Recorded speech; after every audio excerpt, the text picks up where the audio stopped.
Terdapat satu warga Musi Banyuasin terpapar virus COVID-19. Bupati Musi Banyuasin Dodi Reza Alex Nurdin yang juga selaku Ketua Gugus Depan Penanggulangan Virus COVID-19 langsung memerintahkan jajaran instansi terkait lainnya untuk memperketat SPIN untuk masuk wilayah Muba. Hal ini dilakukan guna memaksimalkan pencegahan dan penanggulangan penularan virus COVID-19 di wilayah Kabupaten Muba. Dodi mengatakan jika pemerintah Kabupaten Muba dan jajarannya telah bersepakat untuk melakukan pembatasan selektif pada setiap pintu masuk Kabupaten Muba, terutama Kota Sekayu, agar segera diambil tindakan tegas, berupa pembatasan atau penolakan arus lalu lintas manusia dan kendaraan yang berasal dari daerah zona merah.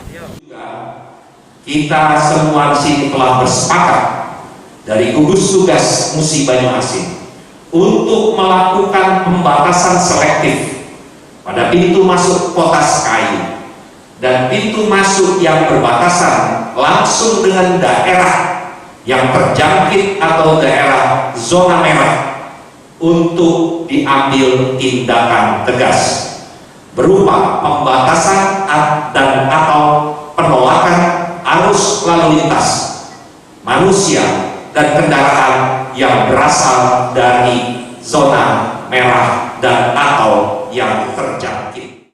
Bahkan terhitung sejak 17 April 2020 kemarin, tim gugus tugas penanggulangan virus COVID-19 langsung mengadakan rekayasa lalu lintas.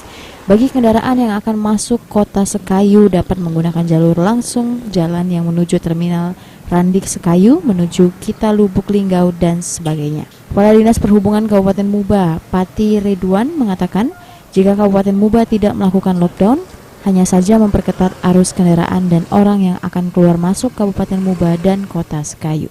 Rekayasa lalu lintas bukan lockdown total, tapi mengurangi kendaraan atau orang yang bergerak menuju Kota Sekayu. Karena saat ini kita sudah mendirikan 5 posko di perbatasan kabupaten. Yang pertama di Payung Lincir, perbatasan dengan Jambi, Sangga Desa, perbatasan Linggau, terus yang di Pali berbatasan dengan Kecamatan Jira, yang selanjutnya yang dari arah Palembang atau Banyuasin yaitu di Lais dan juga di Babat Supat.